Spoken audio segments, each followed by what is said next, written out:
దేవుడు మనకు బుద్ధి చెప్పడం కోసం కూడా కొన్ని రోగాలు తీసుకొస్తాడు. మారు మనసు కోసం రోగాలు తీసుకొస్తాడు. మనకు బుద్ధి చెప్పడం కోసం కూడా రోగాలు తీసుకొస్తాడని యోగ గ్రంథంలో రాయబడింది ఆ మాట. చూడండి, దుర్మార్గులు కట్టిన కట్లను విప్పుటయు, కాడి మానుమోకులు తీయుటయు, బాధించబడిన వారికి విడిపించుటయు, ప్రతి కాడిని విరగొట్టుటయు నేను ఏర్పరచుకునే ఉపవాసం కదా. నీ ఆహారం ఆకలి కొన్న వారికి పెట్టుము, నీ రక్త సంబంధికి ముఖము తప్పించుకున్నటయు, నీ దిక్కుమాలిన బీదలను నీ ఇంట చేర్చుకున్నటయు, వస్త్రహీనుడు నీ కనబడినప్పుడు వారికి వస్త్రములు ఇచ్చుటయు, ఇదే కదా నాకు ఇష్టమైన ఉపవాసము. అలా నువ్వు చేసిన వేళ నీ వెలుగు వేకువ చుక్క వలె. వేకువ చుక్క ఎట్లుంటదమ్మా? ప్రకాశమానంగా ఉంటది. ఆ వేకువ చుక్క వలె ఉంటుంది. స్వచ్ఛత నీకు శీఘ్రముగా. దిక్కుమాలను ఇంట చేర్చుకుంటావమ్మా? ఇంటి ముందుగా ఒక ఆమె నీళ్లు చల్లుతుంది ఇంటి ముందు నుంచి పోవాలని. ఎంత భయంకరం కదా. కొంచెం కూడా వాళ్ళకు జాలి అనిపించదు అన్నమాట. కొంచెం కూడా జాలి అనిపించదు. నీళ్లు చల్లుతుంది పోవాలని. వాళ్ళు ఎందుకు వచ్చినారు? యాచిస్తున్నారు, అడుక్కుంటున్నారు. నీకు చేతనైతే పెట్టు. పెట్టడానికి ఏముండదా ఇంట్లో? డబ్బులు ఒక 5 రూపాయల డబ్బులన్నా ఉండవా? లేకపోతే బియ్యం ఉండవా? లేకపోతే సద్దన్నం ఉండదా? లేకపోతే ఇంట్లో అన్నం వండుకొని ఉంటారు కదా మీరు. ఆ వేడన్నంలో కొంచెం పెట్టడానికి ఏమి?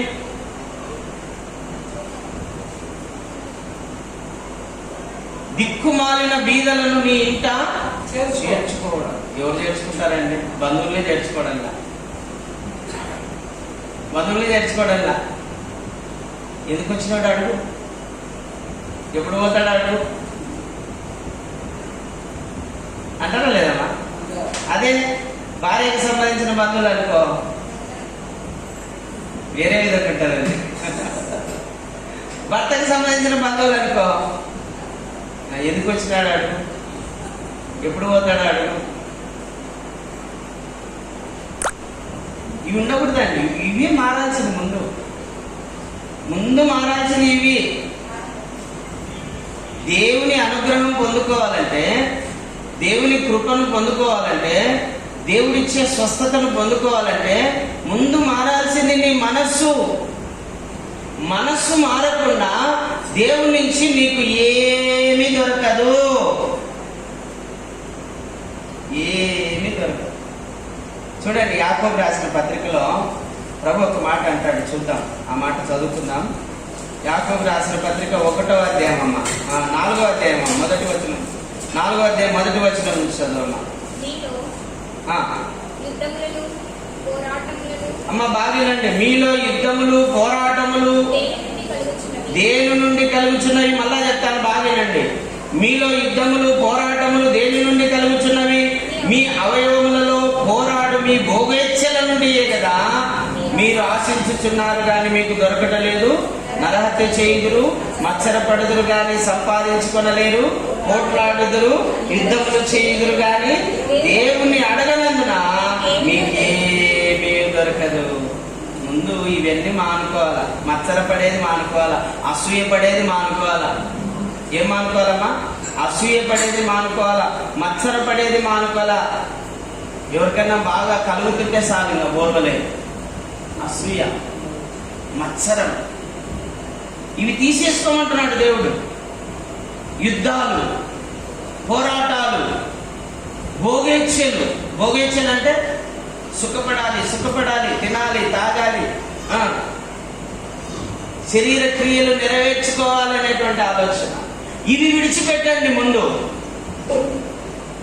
మత్సరము విడిచిపెట్టండి, అసూయ విడిచిపెట్టండి, భోగేచ్ఛలు విడిచిపెట్టండి, శరీరాశలు విడిచిపెట్టండి, నేత్రాశలు విడిచిపెట్టండి, జీవపు డంబాన్ని, నేను అనే అహంకారాన్ని విడిచిపెట్టండి. నేను అనే అహంకారం నీలో ఉండకూడదు. శరీరాశలు ఉండకూడదు, జీవపు డంబం ఉండకూడదు, భోగేచ్ఛలు ఉండకూడదు, మత్సరం ఉండకూడదు, అసూయ ఉండకూడదు నీలో. వాక్యంలో ఉందండి, అసూయ ఎముకలకు కుళ్ళు అని రాయండి. బోన్ క్యాన్సర్ వస్తుందంట. అసూయ పడితే. అసూయ పడితే బోన్ క్యాన్సర్ వస్తుందండి. ఎవడైనా బాగుపడుతున్నా అంటే స్తోత్రం చెప్పాలి. నువ్వు ఏం చేయాలా చెప్తారమ్మా? మీ శత్రువులు బాగుపడుతున్నారనుకో స్తోత్రం చెప్తారా? మీ శత్రువులు కారు కొన్నారనుకోండి స్తోత్రం చెప్తారా? ఇల్లు కొన్నారనుకోండి స్తోత్రం చెప్తారా? ఫ్రిడ్జ్ కొన్నారనుకోండి, డబుల్ కాట్ మంచం కొన్నారనుకోండి స్తోత్రం చెప్తారా? ఆ స్థాయికి మీరు ఎప్పుడైతే వస్తారో అప్పుడు మీకు దేవుడు తోడై ఉంటాడు. హల్లెలూయా. అప్పుడు స్వస్థత మీకు శీఘ్రముగా వస్తుంది. వెంటనే నీవు మత్సరపడుతున్న నాళ్ళు, భోగేచ్ఛల్లో జీవిస్తున్న నాళ్ళు, దేవునికి వ్యతిరేకంగా శరీరాశ, నేత్రాశ, జీవకుడంబాన్ని నెరవేర్చుకుంటున్న నాళ్ళు నీ జీవితంలో నీకు నెమ్మది ఉండదు, నీకు స్వస్థత ఉండదు, నీకు మనశ్శాంతి ఉండదు, నీకు ధైర్యం ఉండదు, నీకు విశ్వాసం ఉండదు.